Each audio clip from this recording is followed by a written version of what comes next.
Hello, my name is Alice Floyd and I'm the Operations Director in the Center for Emergency Preparedness.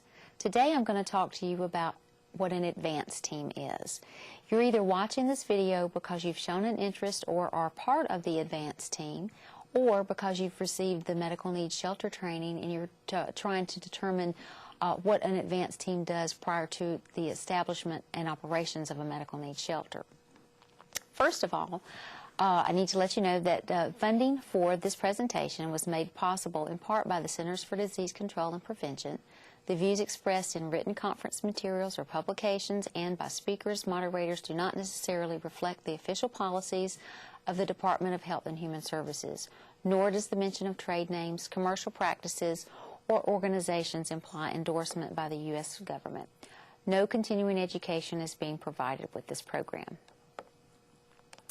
So our objectives for today include to provide you with an overview of what an advance team does for response. We'll demonstrate how to safely unload the shelter support trailer and to set up a small medical needs shelter, and identify potential safety issues and how to mitigate them.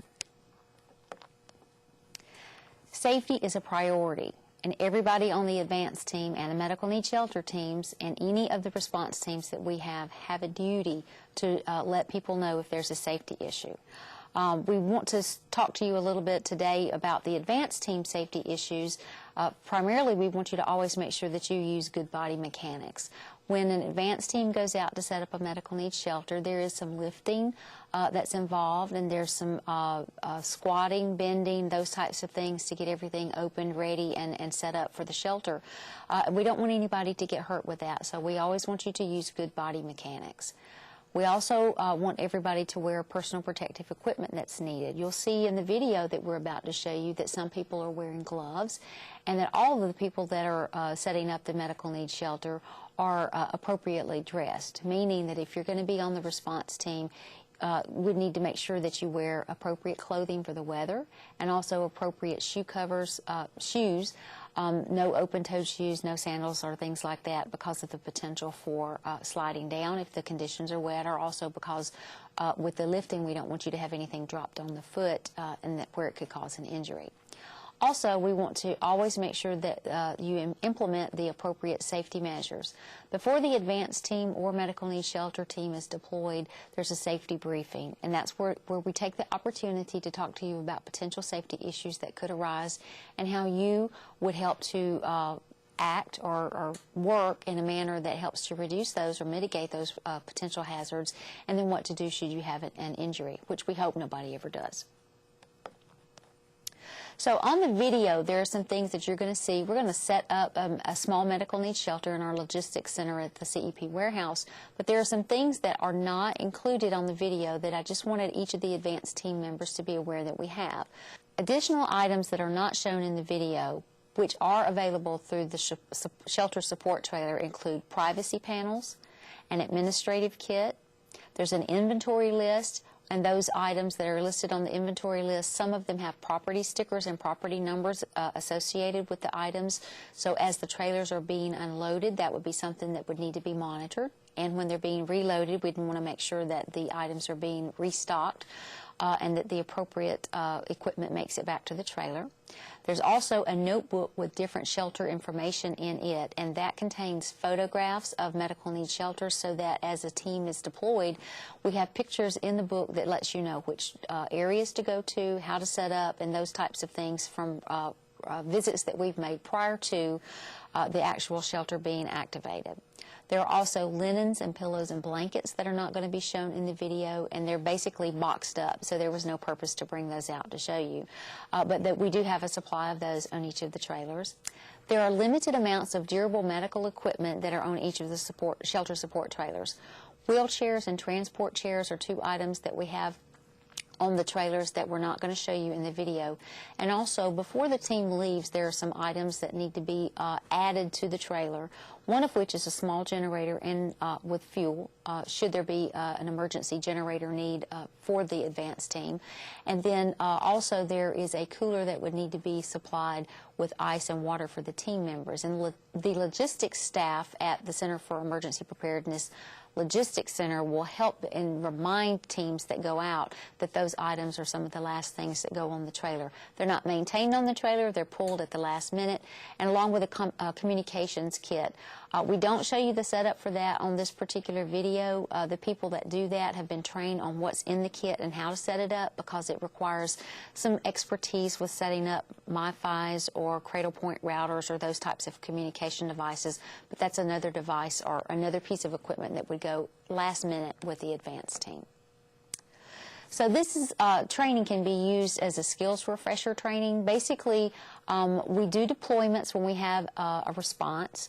We have exercises where the advanced team gets to come out and set up, and we try to set those up in the different areas or now districts throughout the health department so that everybody gets the opportunity to see what the medical needs shelter in their area would look like, and we try to coordinate that with training.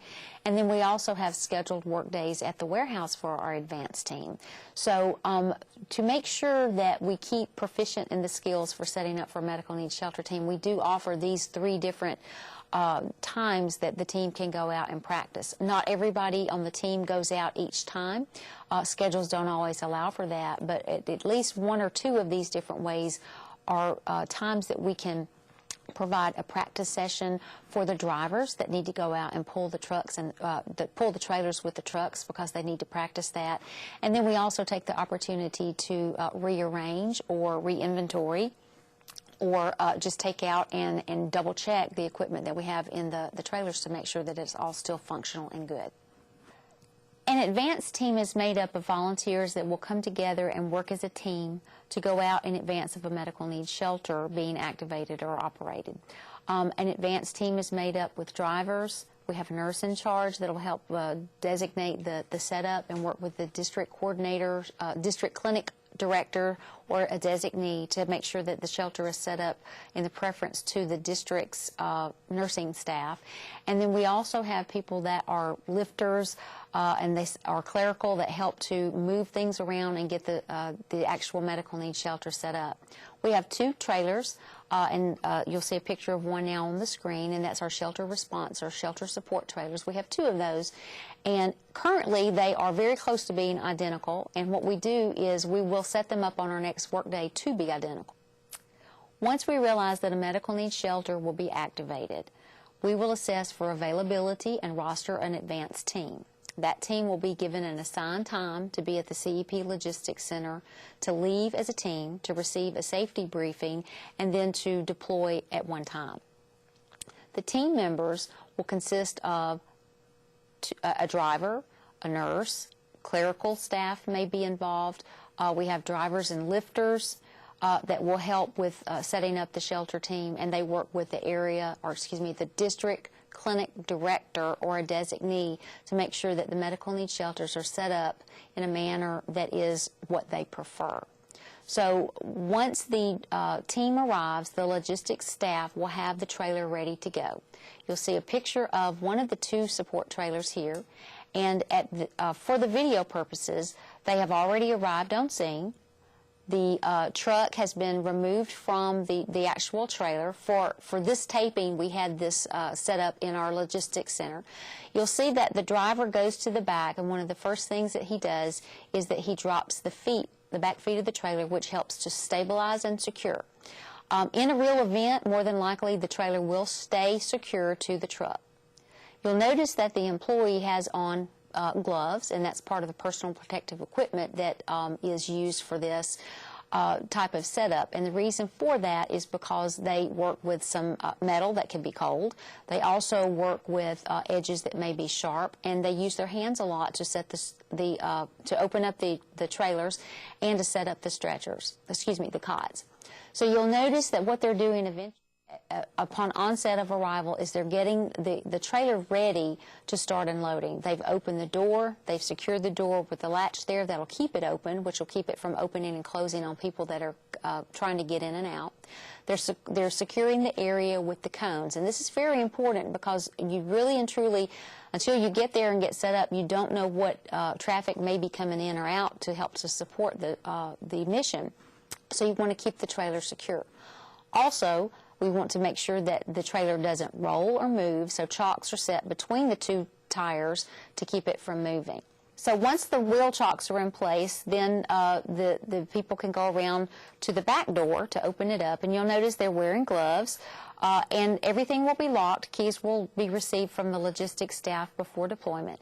Notice how they're pushing in on both the handle that goes up and the handle that comes around, and then they push that back. You need to take it all the way around so that it doesn't get in the way of lowering the door.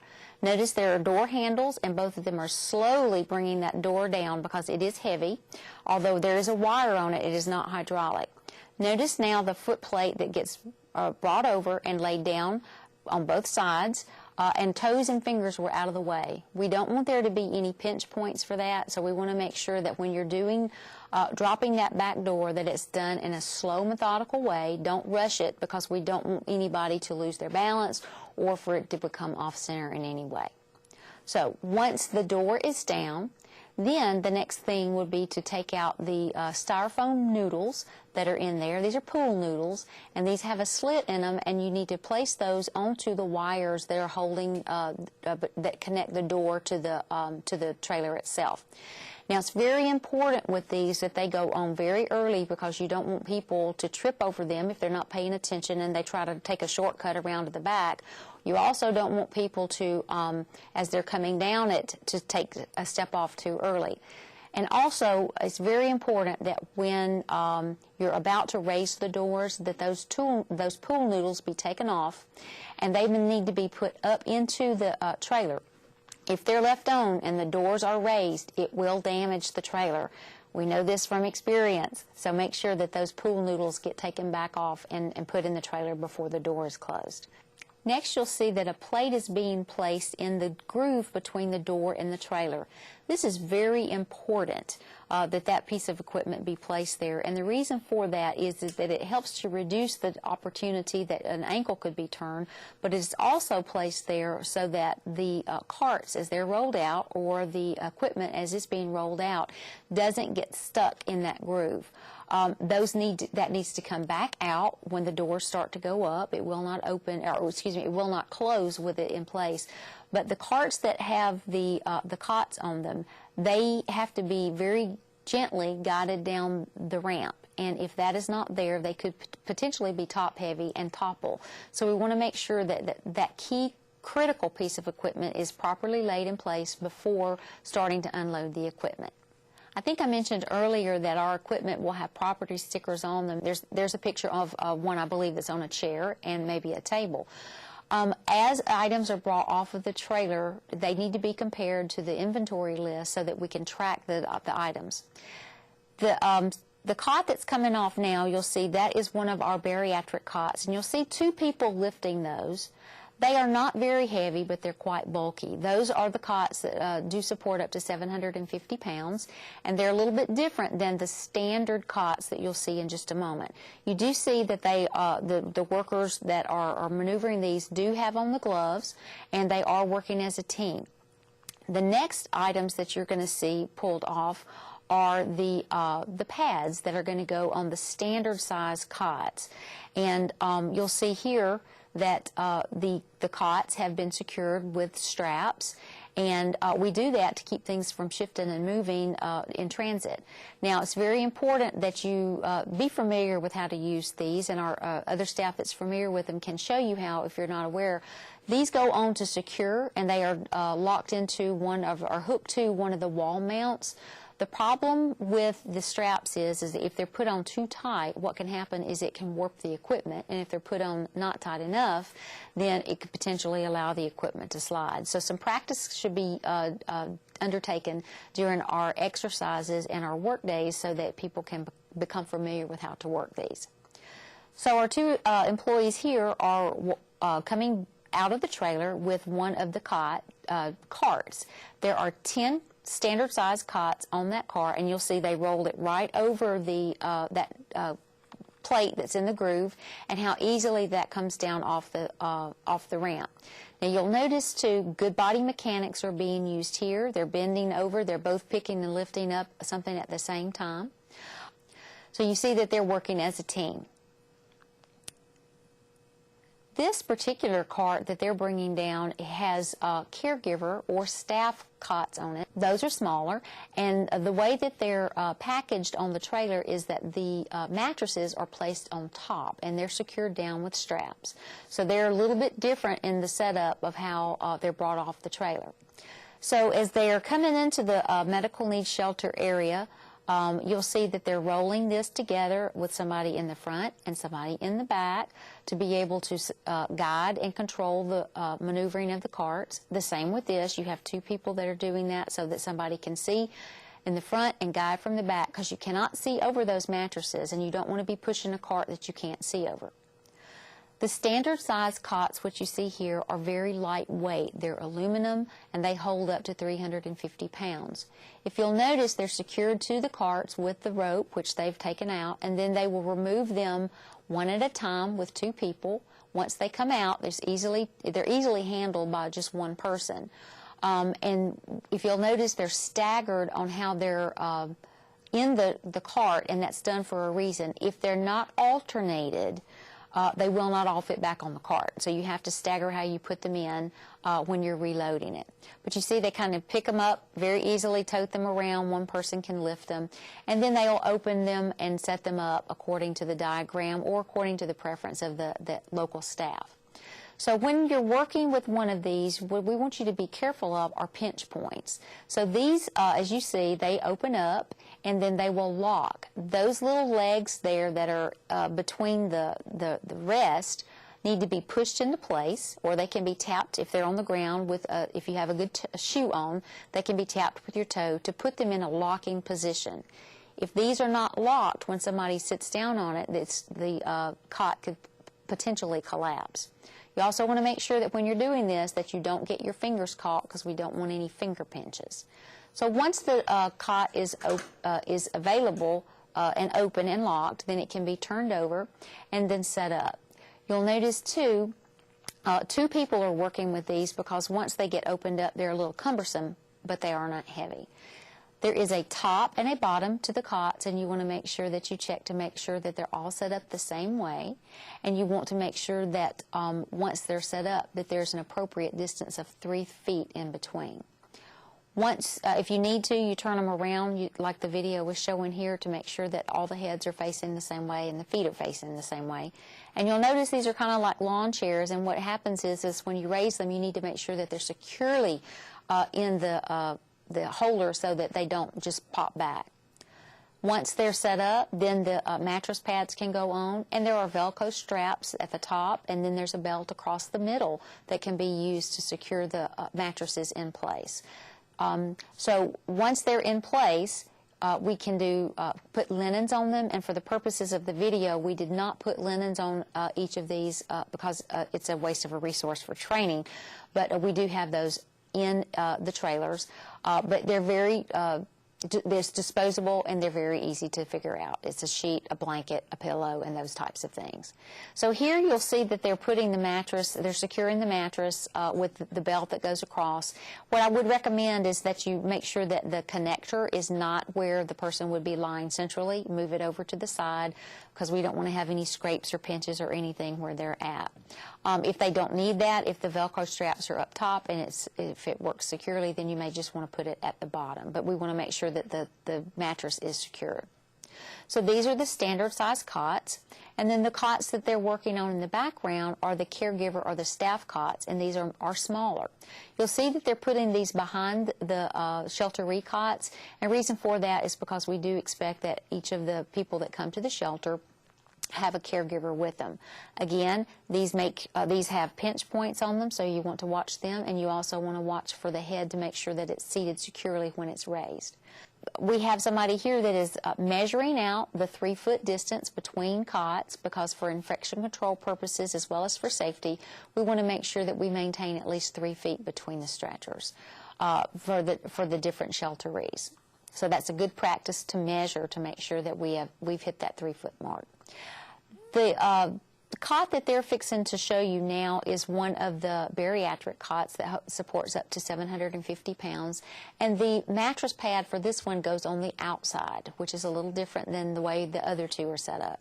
There is a bar in the middle of this one that supports the middle of the cot, and then as the Velcro is removed, it opens up. So it opens up a little bit differently than the other two, which fold upon itself. This one kind of opens out, and there is a supply bag in the middle that needs to be maintained. That contains IV pole supplies, and you need to make sure that that stays with the cot and goes back in it when we're finished. So as this one opens up, you'll notice that mount that's in the middle, that is a little bit different, but there are still pinch points on this that need to be locked and secured, that need to be observed for, and then the legs locked and secured. And on the head also, you'll see that there is a folding mechanism that also needs to be secured so that the headrest does not drop too quickly, so that is secured for their safety, because we don't want it to pop backwards. So you see that it's a little bit bigger. Again, it is heavy, but not tremendously heavy. It's just so big that it usually takes a couple of people to work with it, especially if they are short, because it's much taller than the other one. Again, the mattress will go on top, and it needs to be secured with Velcro. These particular larger cots also have the side rails that can be used on them, and they just pop them in like you see here. The smaller ones do not have that, and there's no requirement that we have those. It's just that if it's needed, then those would be available for that particular cot. We're showing you here the potential pinch points to avoid and watch for, and how to lock the leg of the cot so that we make sure that when we flip it over that it is going to be seated correctly and it won't collapse if it's set down on. We want to make sure that it's locked. And there's a good picture there of how you maneuver the headrest and how it locks in. Again, it's kind of like a lawn chair type.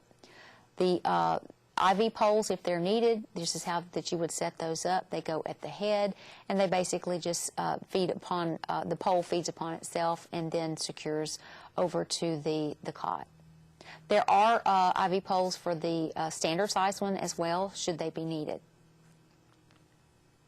Once the cots are set up, what we want to do is we want to put identifying numbers on them, which will correlate with a clipboard that will also have a number on it to match up, and that number can also be written on the Shelteree's armband. And then that allows for us to have consistency. We know which Shelteree goes to which assigned cot, and it helps in overall maintaining the paperwork and the tracking piece of it. These go on with zip ties. They're in the packet, and then once this shelter is shut down, those can come off and can be actually tossed away or put back into a bag and sent back if they're not used. We do have additional lighting that comes with this setup, not for inside use pretty much, but because it's so bright, but for outside use. Should we need to set up a shelter in the dusk very early in the morning, or when lighting is difficult. So these are just to show you how those are set up very easily. Also on our trailer, we have a lock box that can be used to secure phones. It can also be used to secure medications. Now you'll see that she's using a combination here. That is a combination and a lock system. I believe that we would use the lock system there because we've tried to set up the combination piece, and for the chance that someone would not remember what their combination is once it's set, there will be a key that's available, and one person in the shelter will have the access to that key, and this is so that people can secure their medications if there's not a closet available, or that can go in the closet. That piece of equipment there weighs about 71 pounds, so 2 people at least would need to be moving that. One person doesn't need to move that at a time for safety issues.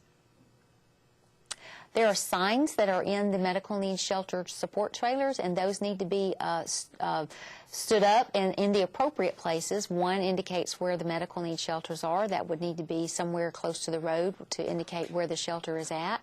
There are several different signs in there that include instructions that point to the entrance, that talk about where the triage area is. So those need to be set up, and you can do that with the consideration for where the local staff would want those set up for flow. So make sure that those are all collected and brought back and repackaged for the demobilization. We don't want to leave any of the signs out. You'll see how they've set up the room there as a small medical needs shelter. Now, the way they have set this up here allows for the 3 feet between the cots, and you'll see the linens that are still bagged that are on each of those. There is no one particular way that each one of these shelters has to be set up. It depends on the flow of the room. It depends on where triage is going to be. It depends on so many different things that we don't want to give you one particular setup and say it must work this way. So there's flexibility as the team sets up, and then hopefully to make sure that the team that will be there to support the shelter, they have input in the setup. Hopefully that'll help also with not having people arrive and then want to change things. So it'll be up to the nurse in charge, the nurse manager that's in charge, or the district clinic director, how they want that particular shelter set up. So once the patients have, once the shelterees have come in, the disaster is over, and now they're going to shut the shelter down. The way that this would happen or work is that the advanced team would go back in and take everything down after the last patient or the last shelterees have left.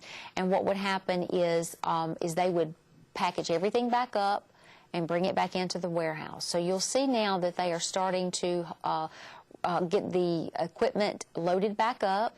Everything folds back up and is secured with the Velcro straps and the clips so that they are snugly fit back up on the carts. 10 of those should be on the carts when you get there, and 10 should be put on the carts when you leave, and it fills it up quite nicely. And then they will be secured back onto the trailer. As they're doing there, you'll see that they are rolling back across that board. It's 2 people that are working on it and in a slow motion to make sure that everything is rolled on as a unit. You don't want this to get off kilter, and you don't want it to topple. So there's a schematic of how these need to be placed back into the trailer. They need to be placed back in the way they were brought out, and that's because the way it's set up, everything fits when it's put back in according to the schematic. You'll see here that they're starting to strap the cart in, and what happens here is that it's secured to the wall mount, and then enough traction will be placed on the cart to keep it from moving without warping it. So you need to, if you've not worked with these during a work day or during an exercise, would be the time to get familiar with how these work. And one of the advanced team members that's familiar with these can show you how to work these. We do have these on each of the trailers, and you'll see there's different wall mounts on the wall for different applications. So after the trailer is loaded, and that one is not fully loaded, they're just securing the carts back in, the brace goes up, the noodles go back in, and now at this point you would be available to close the door. The door bottom flap goes up. Notice that fingers are out of the way, and as they close that, both of them are working to close it at the same time, and they're working as a team. The latches will come back across. You push in and push down, and then you bring that bar back down and put the lock on for the door to be closed. At the end of a deployment, but before that trailer moves, you want to make sure that the feet that are at the back of the trailer are lifted up. Make sure the wheel chocks have been pulled and are secure, and you want to make sure that each of the cones have been picked up, and before the trailer moves, the driver should go around and check to make sure that there are no items or anything that are being left. The inventory sheet should be checked. Everything should be picked up and cleaned up, and then the team would deploy back to the logistics center as a complete team and communicate with the CEP logistics director throughout the process. This is what an advanced team does, and we are grateful that you're interested in being on the advanced team, and we hope that the next time we have a work day or a deployment or an exercise that this video has helped you. And if you see anything on here that you would like to learn more about, please make note of it so that when we get into the trailers and start working, we can make sure that you receive the education on that piece of equipment or the process that you need. Thank you.